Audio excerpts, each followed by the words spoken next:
and the consequent appointment by the CCT of the World Council.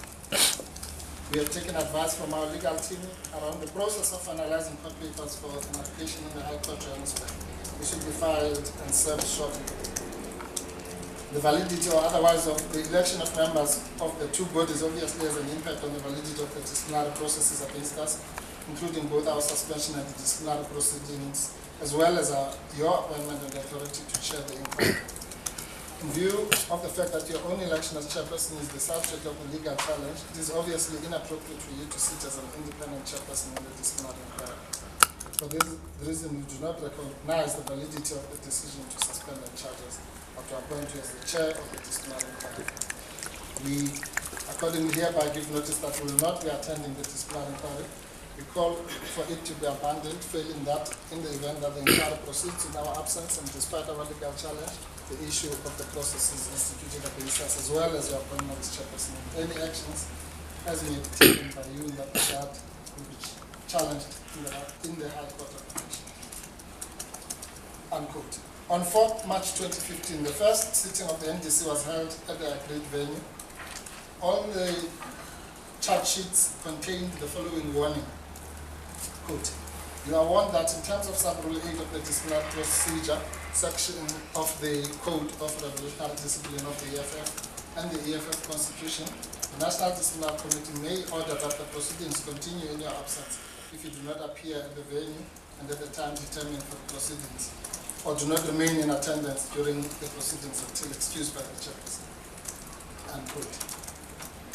After hearing submissions as based on the grounds advanced by the National Prosecutor, the NDC adjourned the proceedings to deliberate and later returned a ruling in favor of the National Prosecutor's unopposed application, i.e. to continue proceedings in absence of the charged members and in terms of Clause D8. The first witness by the National Prosecutor was Mr. Riranzu Baloyi. After being duly sworn, he testified that, I'll also try and summarize this. He was in the employ of the EFF as the National Financial Accountant. On 15 January 2015, he received a call from Metama requesting to meet him later that evening.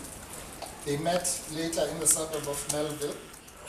After complaining about what happened at the MPA, Metama told Baloyi that in his view, there was a lot of fraud and mismanagement of funds in the EFF, and he wanted to protect Baloyi from impending arrests. Baloyi responded by saying that as the highest official in the financial department, he knew nothing about the alleged financial mismanagement. Baloyi got the impression that Mutama on that occasion did not get what he wanted, and he promised that he would call him again. On the following day, 16 January 2015, Mutama called Baloyi again repeatedly and asked him to drive to Sandton, somewhere next to Mandela Square.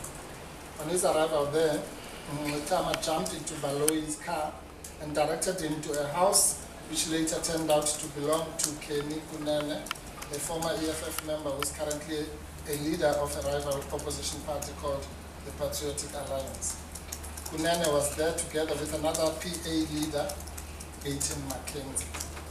Mackenzie told Baloyi that on Monday, that the following Monday, which would have been the 19th of January 2015, the Hawks were going to arrest both Baloyi and the EFF president, Julius Malema, for collusion to enrich Malema.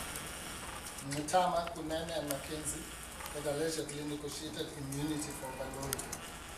Baloyi was asked to make a statement to say he knew about the alleged corruption, and also he had to give the three gentlemen any documents from the EFF office which could be used by the Hawks. Then they would say to the Hawks, according to them, look, Baloyi does not know anything, he is cooperating, let us not arrest him. They were then joined by a lawyer, in inverted commas, called Bruce, who interrogated Baloyi. The gist of what was being said was that the EFF would bail out its president and then pile all the blame on Baloyi. Baloyi testified that he was convinced that the alleged arrests were indeed imminent, and that in order to avoid being arrested, he had to surrender the EFF's financial documents to Mutama, Kunene, Mackenzie, and the so-called lawyer.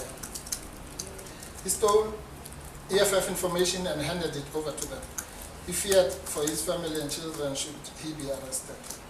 That Sunday, a story was leaked to the City Press newspaper about the purchase of a Golf GTI car by the EFF. A story which was subsequently retracted by the City Press. Baloyi knew that this came from the information he had given to Mtama and company. A few days later, another story was leaked to the Citizen newspaper. This convinced Baloyi that he had been duped and used. In his words, as he testified, he said, quote, "In hindsight, I realized that there was no police issue. In hindsight, they were just trying to get information to embarrass the organization," unquote.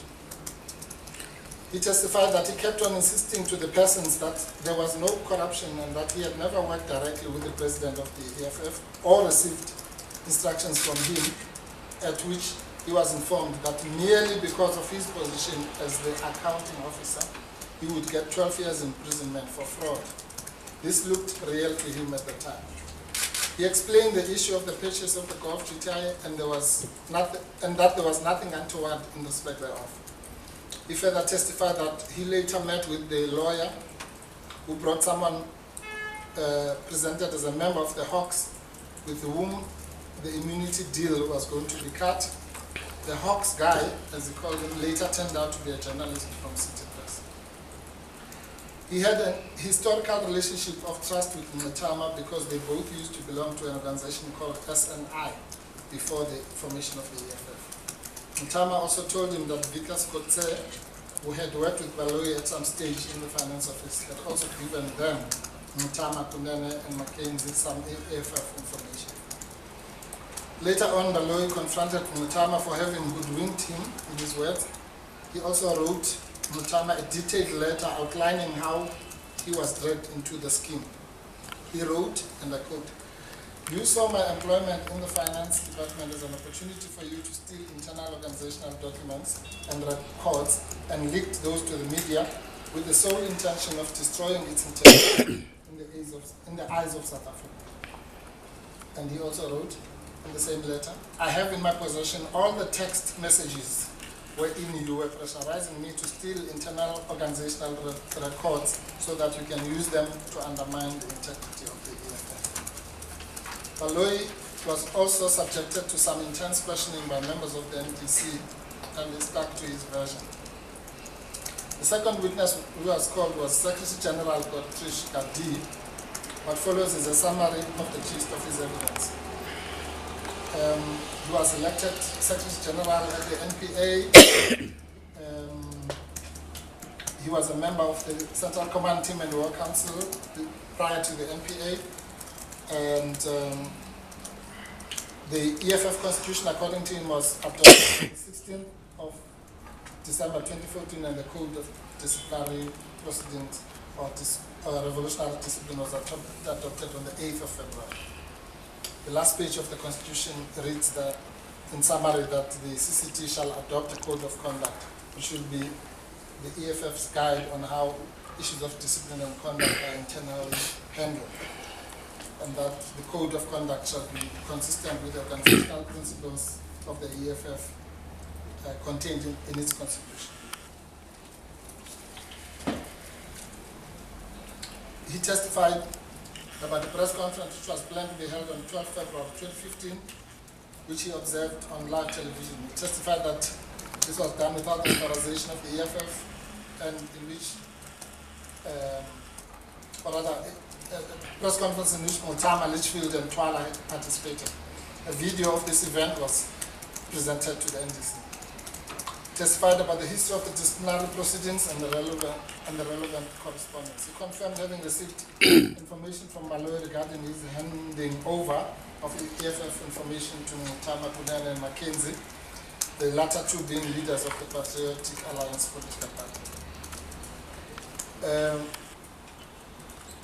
He stated that the accusation made by the charge members that the EFF leadership had met with the ANC and struck a deal about the expulsion of 7 MPs was false. He identified the 4 charge members as attendees at the 17th February 2015 further press conference held in Johannesburg. He identified allegations of a secret meeting between the EFF and leadership of ANC in Maputo as false. He similarly branded as false allegations of financial mismanagement in the EFF.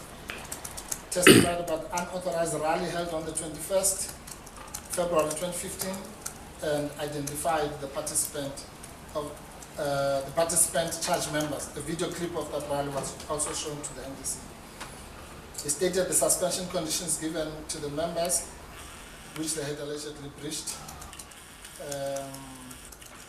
and Gadi gave testimony effectively against the members in respect of all the remaining charges. In other words, those not dealt with by law. The evidence of the two witnesses was accompanied by a lot of documentary video and audio evidence. Most of the documentary evidence was compiled in separate files in respect of the 4 charge members. The audio and video evidence was supplied later. This necessitated a lot of subsequent radio listening and watching. Subsequent reading, listening, and watching. After calling the two witnesses and subject to the supplying of extra evidence, the national prosecutor closed his case. The matter was then, that was then the end of the disciplinary hearing. The hearing was adjourned to allow the NDC to deliberate and pronounce on its findings. The next section of the document is with the evaluation of the evidence. For obvious reasons, the evidence led by the prosecution stands unchallenged. However, in fairness to the charge members, members of the NDC did direct some questions to the witnesses and or the national prosecutor whenever it appeared that there may be material which would have been helpful to the charged members had they been present. Some of the decisions below, which are favorable to the charged members, including findings of not guilty in respect of certain charges, were established in the course of such questioning by the NDC itself. For the sake of time saving, the charges will be first evaluated. The charges which will be first evaluated are those which are common to all 4 charged members. This will avoid unnecessary repetition. It must, however, always be appreciated that the members were charged as individual fighters and not as co-accused. Before doing so, it would be appropriate to deal up front with the dynamics and of the timing in relation to some of the charges.